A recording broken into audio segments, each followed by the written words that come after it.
बुद्धं शरणं गच्छामि धम्मं शरणं गच्छामि संघं शरणं गच्छामि।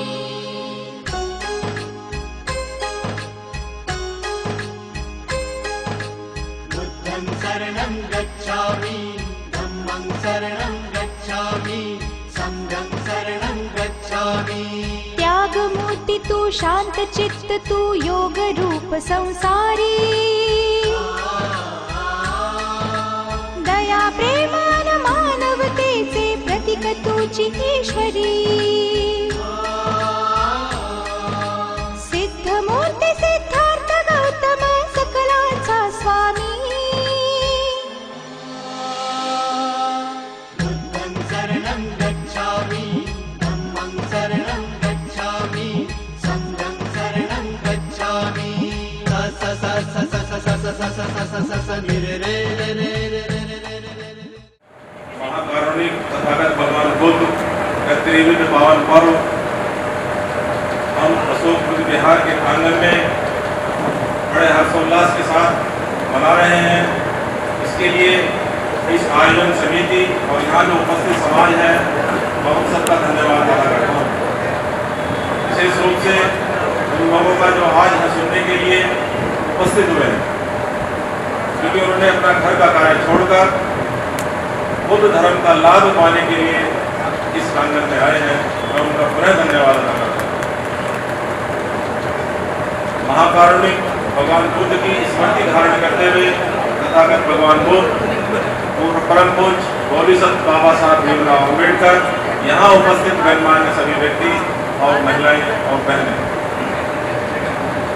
अभी अध्यक्ष महोदय ने वैसे तो पूर्व वक्ताओं ने काफी धर्म के विषय में यहाँ अच्छे अपना ज्ञान दिया है। श्री भाई नरेंद्र जी ने भी, मैडम रूबी जी ने भी शिक्षा के विषय में बताया। अभी हमारे अध्यक्ष महोदय ने एक बात कही कि नरेश कुमार नीम जी का इस जो आज कार्यक्रम उद्घाटन हुआ है इसमें इनका सहयोग है। मैं ये सहयोग मेरा अकेले का नहीं है, इसके लिए मेरे प्रेरणा स्रोत, उन्होंने कहा था अभी कि प्रेरणा लीजिए, उसके लिए मेरे प्रेरणा स्रोत मेरे बड़े भाई श्री महेश कुमार निम्बेकर जी जो अखिल भारतीय बौद्ध महासभा उत्तर प्रदेश के उपाध्यक्ष भी हैं और इस समिति के फाउंडर मेंबर भी हैं, मौजूद हैं। मैं उनके लिए जोरदार तालियों का अनुग्रह करूँगा। महेश कुमार निम्बेकर जी यहाँ उपस्थित हैं, उन्होंने मुझे बुलाया, समझाया कि इस काम को आप करा सकते हो। मैंने प्रण अब संकल्प लिया, मिला लोगों से कि बुद्ध पूर्णिमा के दिन आज की तारीख में हम इसका शिलान्यास फावड़ा चलाकर या इसका उद्घाटन करेंगे। ये कार्य मेरे अकेले के सहयोग से नहीं बल्कि अब सब लोग के सहयोग से हुआ है। मैं पुनः इसके लिए आप सबको बधाई देता हूँ कि आपने सबने सहयोग दिया और ये कार्य आज संपन्न हुआ। इसके लिए मैं विशेष अकेला योगदानदारी नहीं हूँ, आप सब लोग इसके लिए बहुत बहुत साधुवाद। आज जैसे बुद्ध पूर्णिमा है, तथागत भगवान बुद्ध के विषय में भी हम लोगों को उनके जो बताए हुए मार्ग हैं उसका अनुसरण करना चाहिए।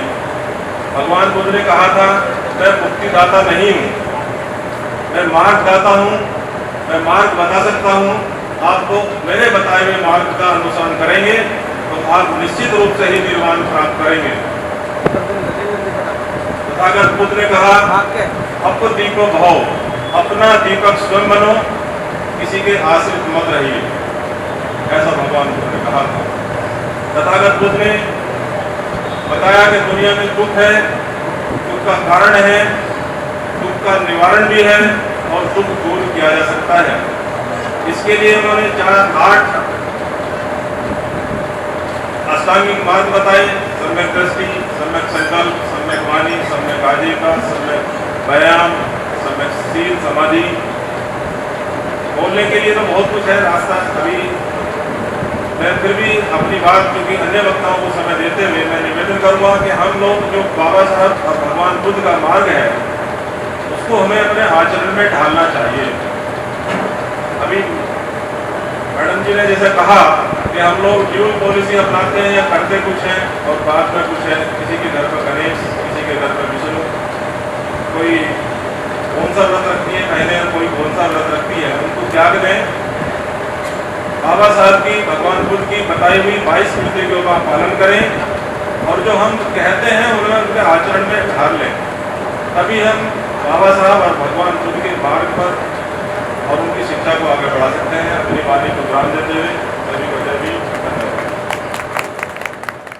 जो पता कानून में विचारधारा है उस पर प्रकाश दिया, बहुत बहुत धन्यवाद।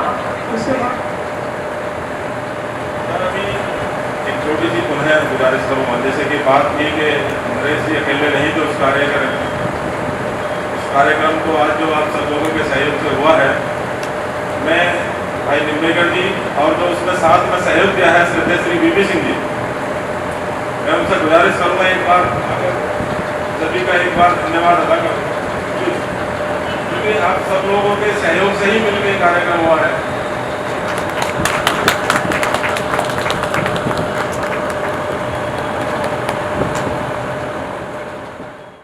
सभी लोगों को मेरी तरफ से बहुत बहुत धन्यवाद। और जैसे कि आप सब जानते हैं, डॉक्टर B.R. अम्बेडकर जी ने एक लाइन कही थी कि किसी भी समाज का विकास तब तक नहीं हो सकता जब तक उस समाज की महिलाओं को विकास न हो, और विकास बिना शिक्षा के नहीं हो सकता, बिल्कुल ही असंभव है, इम्पॉसिबल है। और हम तब तक करें। और जो आज एक नया चल गया है लोगों की, बस जो भी एक डे है जो हमें सेलिब्रेट करना है वो अपने डीबी पर लगाते हैं। अभी कहा था कि जरूरी नहीं कि शिक्षा ग्रहण करने के बाद हर आदमी की नौकरी लगे, जिसकी ना लगे वो अपने समाज के लोगों को बिजनेस में जाने के लिए मोटिवेट करें। तो बिजनेस आज जो टाइम चल रहा है उसको गवर्नमेंट जॉब की इच्छा तो ना ही करें, वही सही है। अपने बिजनेस को आगे बढ़ाएं, बिजनेस वैल्यूज को समझें, बिजनेस करने के बाद जो आपकी जनरेशन में एक चेंज आएगा उसको समझें। तो मैं खुद एक सर्विस क्लास वुमेन हूँ, लेकिन मैं उसके बावजूद भी बिजनेस करती हूँ। तथागत भगवान बुद्ध के जन्म दिवस त्रिविधि पवन पर्व पर आप सभी को बहुत बहुत शुभकामनाएं। सभी का जीवन मंगल हो। आज आप सभी भगवान बुद्ध के इस पर्व पर यहाँ अशोका बुद्ध विहार में उपस्थित हुए हैं।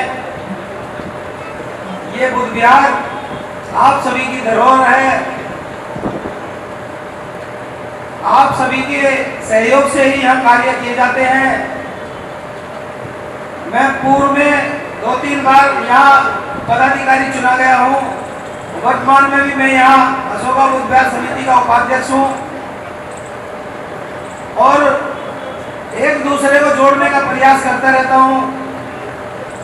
सभी हमारे सम्मानित साथी हैं जिनके सहयोग से इस बुद्ध विहार का निर्माण हुआ है और आगे जो आज निर्माण की प्रक्रिया चल रही है उसमें भी सभी का कार्य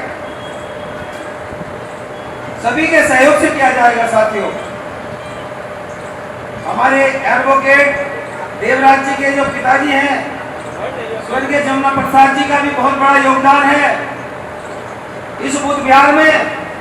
जब ये इसकी नींव रखी थी तो इसमें सैकड़ों लोगों का योगदान रहा। सैकड़ों लोगों ने यहाँ पे इस बुद्ध विहार की नींव रखी और मैं उन सभी का हृदय दिल से सम्मान करता हूँ।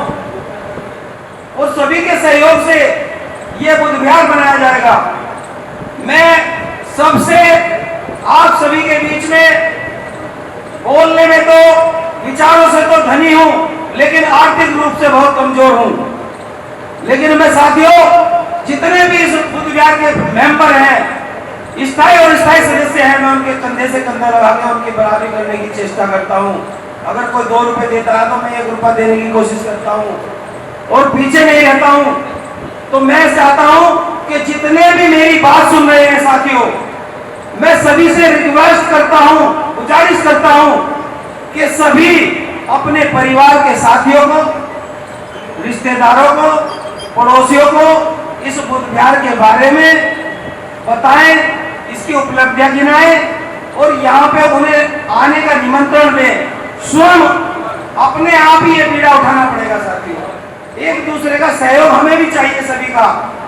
सभी लोग आके बैठना फिर चले जाना, यहाँ का काम समेटने का काम, कोई सैलरी या वो नहीं मिलती किसी को साथियों, लेकिन ये धर्म का काम है। भगवान बुद्ध ने कहा था कि अपना दीपक स्वयं बनो, और ये हम उस पद्धति पे चल रहे हैं। और बाबा साहब का कहना, बाबा साहब के विचारों पे हम चल रहे हैं। यहाँ पे गुरुद्वारा है तो दिखाई देंगे आपको पहचान क्या होती है बुद्ध विहार की, कि गुरुद्वारे के बराबर में है। मैं सभी साथियों से ये कहना चाहता हूँ कि मेरठ की धरती पे इतने बड़े बड़े सूरमा पैदा हुए हैं, इतने मजबूत लोग हैं यहाँ, पैसे से भी मजबूत हैं, मनोबल से भी, आर्थिक रूप से, सामाजिक क्षेत्र में मजबूत है, एक दूसरे को भी जोड़ सकते हैं। तो इतना इसे बुद्ध विहार को ऊंचा बनाइए कि लोग कहने लगे कि बुद्ध विहार के बगल में गुरुद्वारा है। मेरे भाई ने और बीपी सिंह ने मैसेज किया कि आपका आना जरूरी है। 2 महीने हुए मेरा एक्सीडेंट हो जाएगा लखनऊ के अंदर। ये 2 मेरा चोट जमा हुआ, लेकिन मेरा मन था कि मैं जरूर इस कार्यक्रम अटेंड करूँगा। पिछले दिनों में 2 महीने से लखनऊ से मेरे में आया हुआ हूँ। जब मालूम हुआ कि बुद्ध विहार में आपको बिल्कुल चल रहा पुराने नई समय के लिए। दोनों का उद्देश्य एक ही था कि बुद्ध विहार का निर्माण करना हमें, दोनों का उद्देश्य एक ही है। तो मैंने जब दोनों का उद्देश्य एक ही है निर्माण करना, तो सर दिक्कत क्या है, दोनों समिति मिल जाए, पुराने नए मिलकर के काम शुरू करें। और मैं धन्यवाद देता हूँ भाई नरेश का और बीपी सिंह जी का, जिन्होंने मेरे बात को माना और दोनों पुरानी नई समिति मिलकर के बुद्ध विहार निर्माण में सहयोग देने का वादा किया। मैं बहुत बहुत मैं साधुवाद करता हूँ। और परम पूज्य बाबा साहब जी का उत्पीड़ित जी को अमर करते हुए सबसे पहले मैं जो भी यहाँ सभा में सभी लोग आए हैं, छोटे बड़े सभी का मैं स्वागत करता हूँ। बहुत बहुत धन्यवाद कि समय निकाल कर यहाँ गौतम बुद्ध की जन्मतिथि पे आए। मैं लेडीज का विशेष रूप से धन्यवाद करता हूँ कि इतना अपना काम छोड़कर दे हैव कम हियर। अब मैं अपनी कार्यकारिणी की कमेटी को धन्यवाद देता हूँ जो कल सुबह से लगे हुए हैं। उनका बहुत बहुत धन्यवाद सभी लोगों का।